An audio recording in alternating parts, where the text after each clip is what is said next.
Hey everybody, it's Jeremy, and welcome back to EA Tetragrammaton, where we are playing This is turn 155. Let's jump in thing. Okay, so, we have a couple of things happening here. Last turn, Lanka put up Astral Corruption. I tried to remember to... Last turn was a rough turn. I'm having to record last turn after the fact because I ended up having to do it in a real rush because of time constraints. I tried to make sure that I got everything, but obviously I didn't, in response to, like, turning things off. But fortunately, it looks like we didn't get a whole bunch of attacks off of what we did. Primarily, I would assume because most of what we did was either blood or very low level, like Corpse Man Construction, right? We're probably safe to not get got by that. I think I'm in this kind of like interim where I'm trying to decide whether or not I want to turn those off. It's a really expensive mage that we boosted to be risking on something like a Corpse Man Construction, but it's also very unlikely that they get targeted by Astral Corruption because Corpse Man Construction is so low. There's so few gems that go into it. I think just one, right?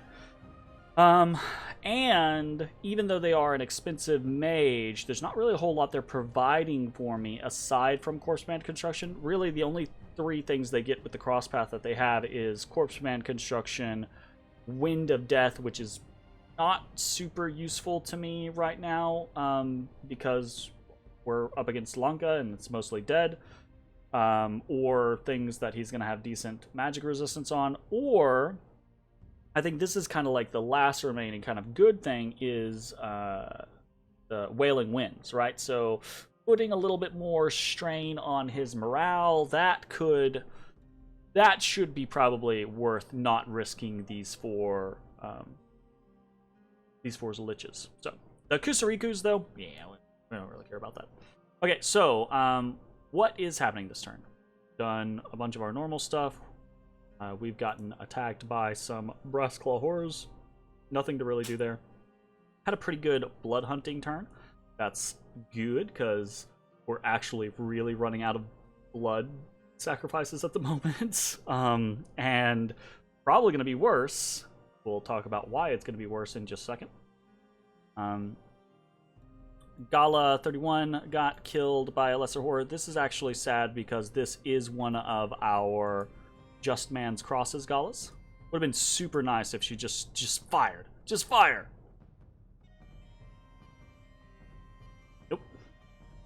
Tries to bless. And gets popped. So that's unfortunate. Nazar the Second gets attacked by Mind Slime Horror, decimates it, no worries there. Gala 52 gets attacked. This one, fortunately, is not one of our Just Man Crosses, so that's good. And then we have a series of attacks. We attacked in Cloudcat Spires, killed a bunch of chaff. We hit in Stone Heavens, killed a bunch of chaff. And then in Realm of Silence, we actually get attacked by Lanka. And this is... so we thought Lanka might try to jump back, or maybe Inom might try to jump back on this. And we sent in additional forces to try to hold it until the Kailasan forces got there. But he has sent in a fair bit of just undead chaff. They're not the concern. The concern is, let's see, all of these vampires and Raksharajas and vampire or Raktapatas, okay? So I say that there's only 4 casters here, 4 main casters and 2 slaves. So we're gonna watch what happens. They are going to Sabbath Slave the 2 Raktapatas, and then Master the 3 vampires and the Raksharaja. This is super dangerous for us.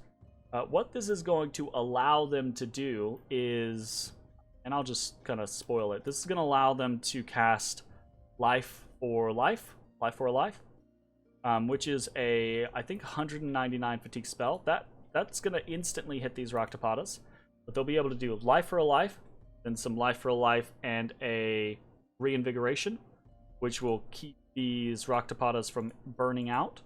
And then you can do So in a regular script, you can do Sabbath Master, life for a life, reinvigoration, life for a life, reinvigoration. And if you have a good balance, right, your Raktapatas will actually live through that, and then they'll die to whatever the rest of Communion casts, but they'll live through the initial scripting, which helps. So let's watch that actually happen. So we do get some Fiends of Darkness, which pull away, and we almost have this scenario where our Storm Demons are firing into the front line, and they have a chance of killing some of these individuals if they hit, but unfortunately, they don't. So we get a whole bunch of life for a life spam. We shoot all around those mages, but we do not get them. We're going to swap over here. We can see, right? Tart 24 has already taken some damage. We can see life for life. Boom. 71 damage, 50 damage, 47 damage on Tart 21. The life for life is excruciatingly painful to deal with. A very high lucky cast of Wither Bones, I think, actually killed our vampire over here. That's unfortunate.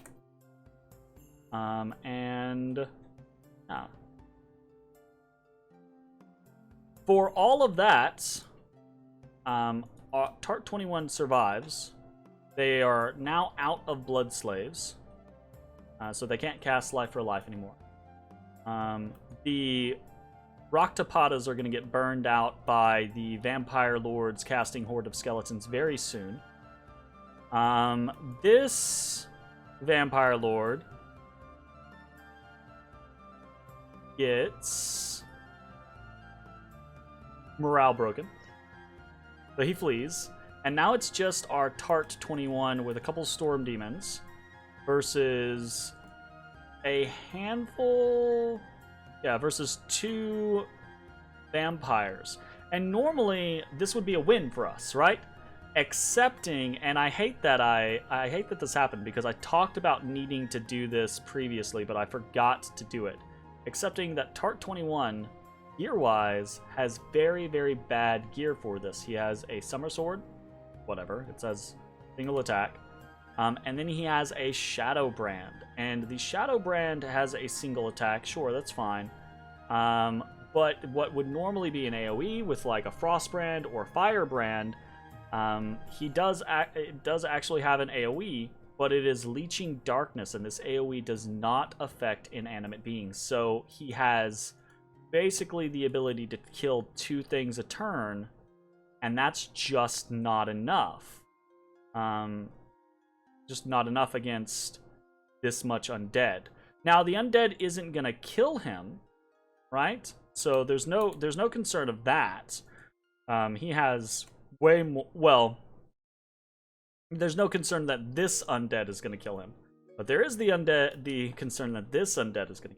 These vampires are MVPs. They are casting. Like this is AI casting at its finest, right? When the Horde gets low, they cast Horde of Skeletons. When the Horde is not low, they cast Disintegrate, right? This is exactly what casters should be doing. And our Tart has 25 magic resistance, but enough casts, because if he had an AoE weapon, all of the units around him would be dead, and he'd be pushing on the Vampire Lords, and he would kill them. But because he can't AoE them, they're getting to just disintegrate forever. Also, I do love the fact that this entire time, Lanka has been routing, but these Vampire Lords refuse to rout. I don't know why they refuse to rout. They do actually have morale. So I don't know if that's just an undead thing or what, but...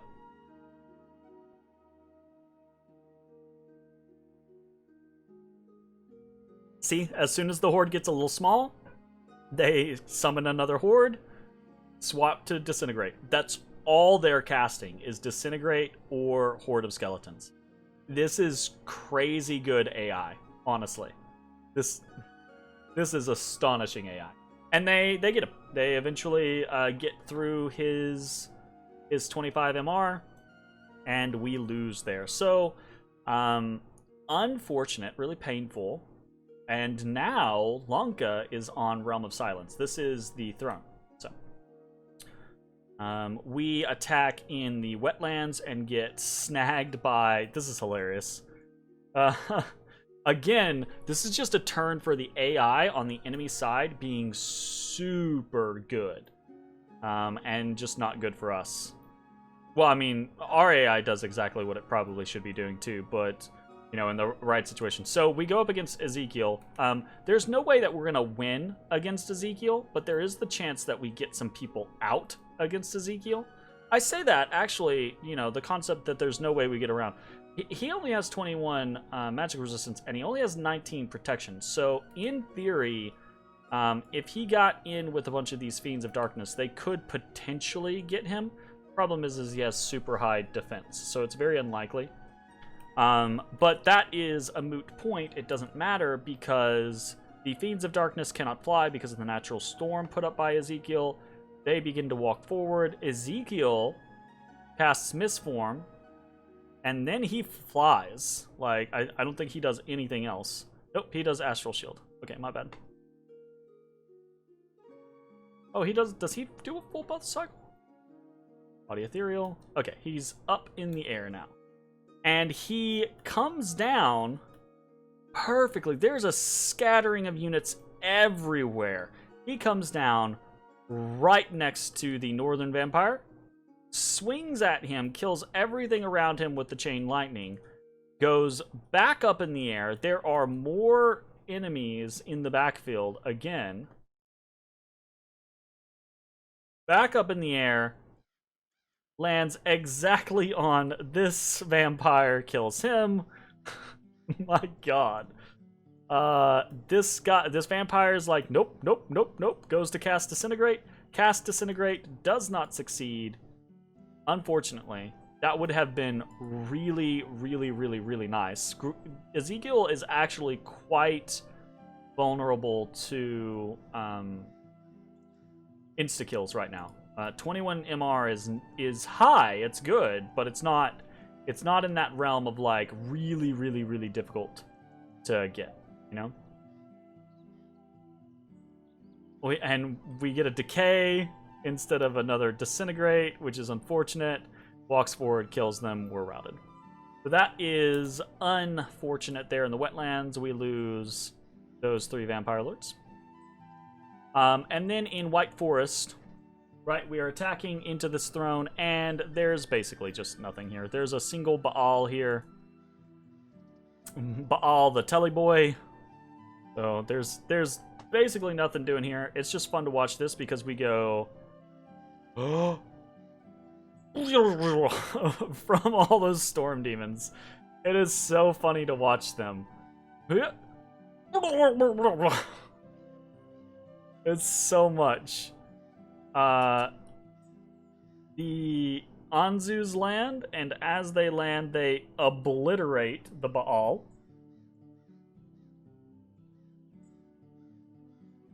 Good thing about this fight is that the AI correctly determined that we did not need any magic cast there, so we don't waste any of our gems. We lose 2 thralls. Easy peasy. White Forest is ours. We have Halamire, Sloth 3, -10 province resources. In Halamire again, Misfortune 3 and Magic 2. And then in Murias, we gain 11 Astral Pearl. Very nice. We lose Scout 84. Okay, let's talk about the political landscape real quick. So last turn, Lanka put up Astral Corruption. It did a whole bunch of damage to me. I lost, specifically, important things that I lost. I lost an Ugalu, and I lost a Umu Upkalu, which are painful losses. I lost a bunch of other random stuff as well, but those are actual painful losses. So, I reached out to Lanka after after this bump here in Realm of Silence, right? And I was like, look, with Astral Corruption and with the bumps that we've been having, and I've been talking about this for a while, right? The last 10 to 15 turns, the escalation of the bumps that we've been having. We've been very peaceful on our border, but very nonchalant about bumping on the Hinnom territory. And I was like, hey, is this about time that we just start fighting? And Lanka was like, well, you know, not that I really want to or anything like that. And I hold the same opinion. I don't think either of us is really looking forward to fighting each other. But I think we both have realized, okay, Hinnom is basically done. They have a few holdout strongholds now, right? Mostly in their capital, and then they have some real strength, don't get me wrong. But they don't have the power, I don't think, to do much with that strength. Ezekiel's going to be a terror and an annoyance for the rest of eternity, until someone can catch him out and Soul Slayer disintegrate his ass. But other than that, not much to be done. Actually, I wonder, can I... Was there anything in the wetlands? Well, he has. So he can't be mine hunted, which is part of the problem. Sucks.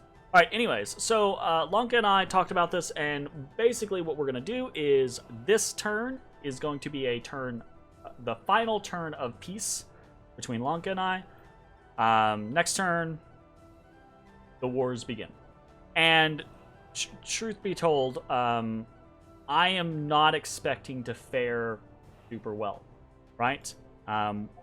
With Astral Corruption up, it basically just full halts the vast majority of what I can do effectively, right? If I try to ignore it and just push on through, I will be punished severely for it. If I try to not engage with it and just do really low stuff, I won't have a lot of efficiency out of it, right? Rinse and repeat. Astral Corruption is one of those things. I hate it. I hate it. It's I'm not going to talk too very long about this because I've already gone through this rant before. But I think Astral Corruption is an example of one of the worst types of mechanics in Dominions. It is a mechanic that doesn't have a lot of interaction to it, but it is incredibly punitive towards the players that are in the game. And it will shut down entire nations. It's not fun to play against. There are certain things in this game that are really fun to play against, like they're challenging and it's, ooh, how do I get around this? What do I do in response to this? What's my answer? What can I do? Astral Corruption is not that thing. It's incredibly punitive and it's incredibly easy. It's hard to deal with, and the ways that you deal with it aren't incredibly efficient, basically. So I'll throw this out there for any of my naysayers who you know want to come at me. As an example of my standpoint, there's a reason when you get into a lot of multiplayer games that have bans or things like that have ban lists for factions or have ban lists for spells or things like that. There's a reason why when you get into those types of games, Astral Corruption is towards the top of that list. Because everyone recognizes that it is incredibly painful to play against. And that's, honestly, I think on its own, I think Astral Corruption is one of the reasons why people think Blood Nations are so strong. I think if you remove Astral Corruption from the pool, Blood is still very strong. There's still a lot of really cool things that it can do, sure. But one of the reasons why it is so strong is because if you are a powerful Blood Nation, when Astral Corruption goes up in a game, you can keep playing your game. If you are not a powerful Blood Nation and Astral Corruption goes up in your game, all you can do is either accept the abuse and the punishment, or you cannot engage with it and slowly lose out because you're not engaging with it. So, be that as it may, it is absolutely the move that Lanka should be pulling right now. It is absolutely the move that is going to win Lanka the game. My strategy, I'm not sure about my strategy just yet, but it might involve turtling, right, with Gift of Health. Gift of Health could potentially be a saving grace for us. I don't think it's going to be enough. But also, there is the scenario that we only need 2 more thrones. We are claiming the golden throne this turn, so we currently have 10 ascension points. We will have 12 with the golden throne. If we are able to take the throne of the sun over here in Realm of Silence, and take either the throne of Eternal Suffering in Jabal Kish or the throne of Earth in Sleepy Wolds, then we will win. We need 2 of these 3 thrones, and that's going to be the main focus. I don't know if we are going to be able to achieve that, though. If we did not have to deal with Astral Corruption, I would feel way, way, way more confident about what our capabilities are. Because I think, honestly, we would probably be able to, especially with Gift of Health, be able to slowly but surely attrition Lanka out of the game. Kind of like we did with Hinnom, honestly. Now, obviously, we were attritioning Hinnom out of the game with Lanka's assistance. But I do think we have a better defensive standpoint to do that from than Lanka does. I think Lanka has really good raiders, though, and I think we're gonna see in the next few turns, my vast empire is gonna be annihilated very, very quickly. So, if we do not win, I'm hesitant to say anything because the last time I tried to call something, oh, the game's going to be over or decided in 5 turns. By last time I tried to do that, the game took another 40 turns. But I am relatively hopeful that we're probably gonna know the outcome of the game within the next 5 to 10 turns, whether or not that is the actual end of the game. If I am not successful in the opening gambits against Lanka, I don't think I'm going to be successful against Lanka in the long term. And then there's also the big question mark of Relay. We don't know if Relay is going to jump in when Lanka and I start swinging at each other, if Relay is going to try to make a play for our shit or Lanka's shit or anybody's shit, or if they're just going to sit in the pawn. Who knows? All of our movements, or the vast majority of our movements, are in preparation of the following turn. I'm trying to be very careful to not hit anything that Lanka is moving into, or actually hitting anything that Lanka has. So trying to be really cautious about that, because I don't want to be the guy of like, well, you know.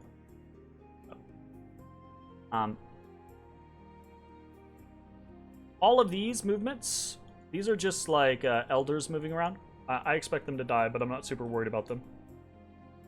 We're pulling these tarts back in order to try to challenge other situations, but also so that we can do things like cloud trapeze them out. This tart can't cloud trapeze, but we want him safer, basically.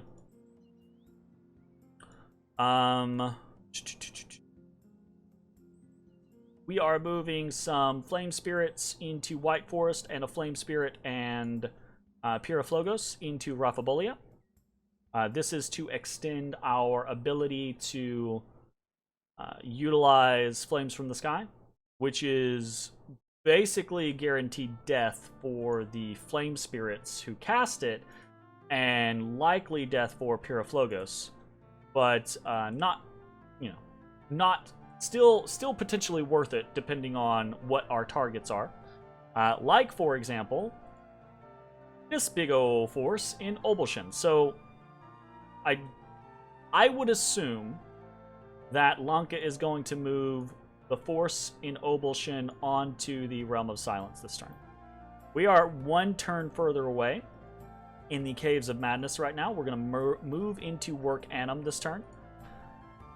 We are reinforcing with a lot of different forces. Specifically, we are reinforcing with a bunch of vampires that have Storm Demons and Fiends of Darkness. We are also reinforcing with Vamp 41 and his force of Fiends of Darkness. That's the stack of about 100 Fiends. They're heading down into Geisha, which should be in range to attack Realm of Silence next turn. And specifically, what we are probably gearing up for is if he does move everything onto Obelshin, we are very likely to put a bunch of Flames from the Sky into the Realm of Silence.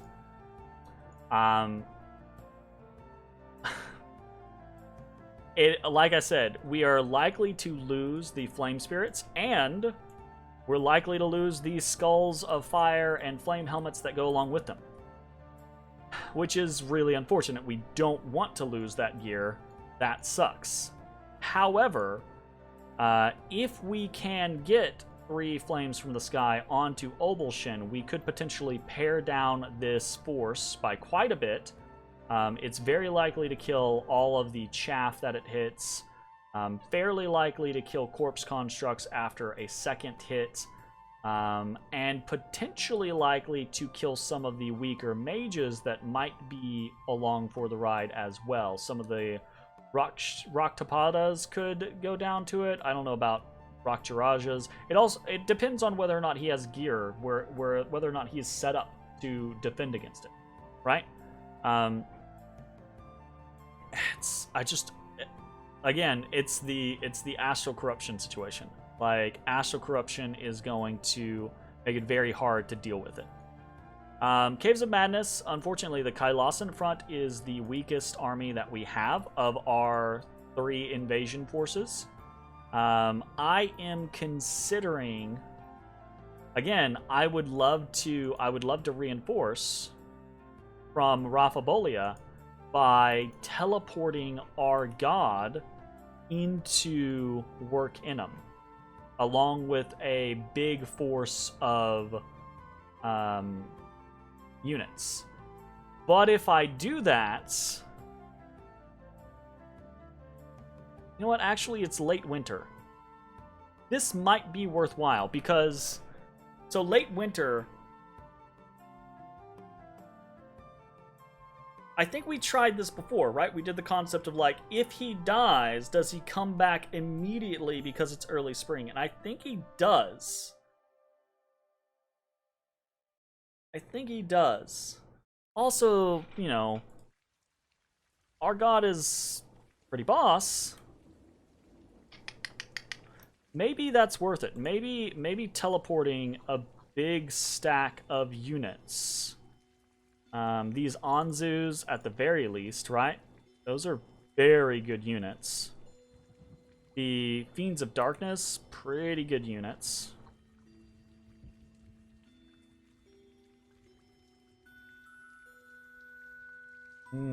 Maybe I do that. Even if I don't do that, I could probably move these Fiends of Darkness. I probably don't even have to teleport them in. I could probably just fly them in on a vampire, right? Yeah, that makes perfect sense.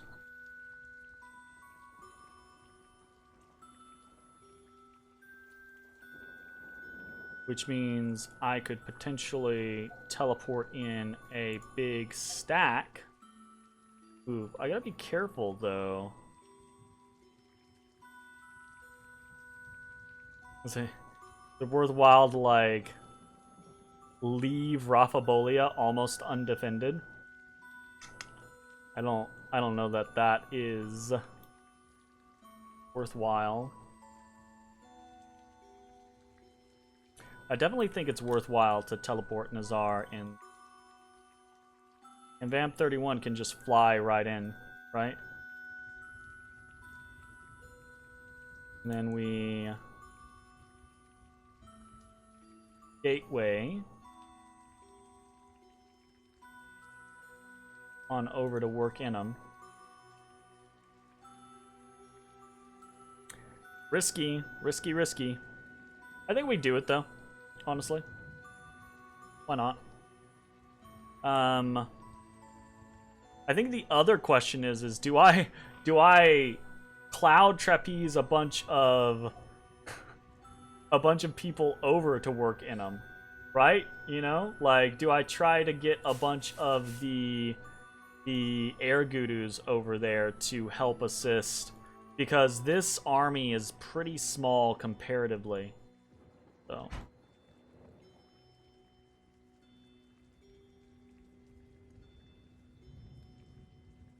they can just move to Raphabolia, but they can't. I don't think they'll be able to move onto Realm of Silence. This is 5. It's gonna be +3 because an enemy will be on it, so it'll be 8 on its own just to move into Realm of Silence. So moving from Work Inum out of Modern Weld into Work Inum into, yeah, that's not gonna be enough. So people would have to actually cloud trapeze in to work in them. That's potentially worthwhile though, like sending a bunch of these air gurus to try to reinforce the Kailasan army in Realm of Silence. That could be worthwhile. I don't know that that's what's going to happen, but I may very well do that. Let's talk about what else is happening. We are trying to reinforce, to shore up our provinces on the Lunken border, but I do not know that this is actually going to work out very well. Kind of shot myself in the foot with the timing of this. Most of my Tartarians and things like that are over in the Hinnom area, so this is probably going to be pretty rough. I'm actually pretty concerned about losing Trackless Wastes. I am fairly concerned that our Heartland is going to get ripped apart by Lunken thugs. And again, I feel like if we didn't have Astral Corruption to deal with, we would be able to respond with good ideas over the course of that time. Also, we lost our two high death liches to the first turn of Astral Corruption as well. That was another other things that we lost. Really big pain in the ass. So I don't know, right? Like I just don't know. This is gonna be a hard situation to deal with. I'm especially concerned that our blood economy is going to tank, because I think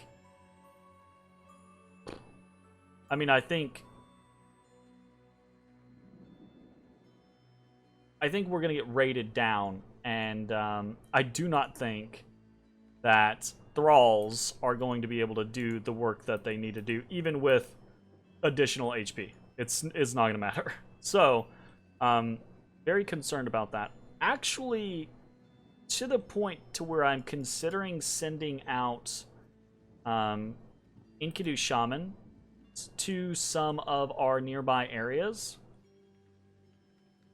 in order to try to get to most of them. Can't wait. Send him up here. In order to maybe do things like cast, my brain, Army of Gold or Army of Lead, that type of stuff. I don't think it matters anyways, but if you do put Army of Gold, or if you give Thralls protection, right, and they have decent HP, and they have, pitchforks. These pitchforks really aren't good, but they do decent damage, and they have piercing damage, so maybe you can get enough around someone. I don't know. I'm trying to think of ways to not get completely obliterated. Let's talk about what else we are doing this turn. We are probably going to stop these corpse constructions. Actually, let's just go ahead and do these while I'm thinking about it. I don't want to lose these guys. They can, at the very least, be useful doing something like Wailing Winds, right? Corpse construction, corpse construction, corpse construction. Ends here. So there's that. In fact, I'm actually really considering sending this guy out.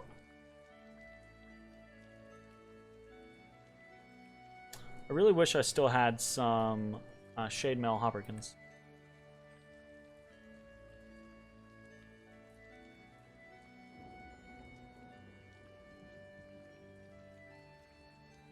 Wailing Winds. Okay. We'll send Lich 6 over to Resting Heights so that he can potentially reinforce into Realm of Silence. Good. Also might as well send Gudu 3, these Gudus, period. All of them down to Pangaea. We can send scouts down here as well. Okay, cool. The only other thing that we're really doing is we are risking forging some amulets of anti-magic because I do think those are going to be useful for us. And we are, and I do not know that this is going to be a good idea. You might see we have no Dwarven Hammers sitting in our treasury like we did last turn. But that is because we are forging a shit ton of Demon Banes. I still think Demon Banes are going to be very useful in our pushes from Trackless Wastes and into probably Jabal Kish and Sleepy Wolds, or potentially I might actually just push from into Jabal Kish and from Trackless Wastes to Jabal Kish. The problem is that's going to be a very apparent move without some teleporters. And Astral Corruption is making teleportation very dangerous. So, yeah, I'm really apprehensive about this. I think we're gonna lose. I think this is one of those situations where, had I a better understanding of the late game, when I started this game, we would have shown way better. I've learned a lot in this game. This has actually been one of my favorite games of Dominions. I've learned a lot in this game, but I learned it over the course of dozens and dozens of turns. So if I came back to this game and we were on turn 70 or something like that, and I had the knowledge that I have now about what my options are, what I could effectively try to accomplish with certain things, etc., I definitely would have changed things quite a bit. And I think we'd have a better chance at this. As it is, I kind of feel like we have a lowish chance of winning in this initial push for these thrones. And then if we do not win in this initial push for these thrones, then we're just going to lose. It's going to be game. Lanka will slowly but surely... Actually, I don't even know that it'll be slowly. Lanka will, piece by piece, take us apart. And that's not to mention Relay getting involved in the action. I have no idea what will happen if Relay ever decides to move on anything. Who knows? All right, anyways, that is going to be the end of the turn. I am very excited for the next couple turns. I might make some changes, obviously. We already talked about this. I might send in some Air Gudus and things like that. But we will see how things go next time. Thanks for watching. Bye, everybody.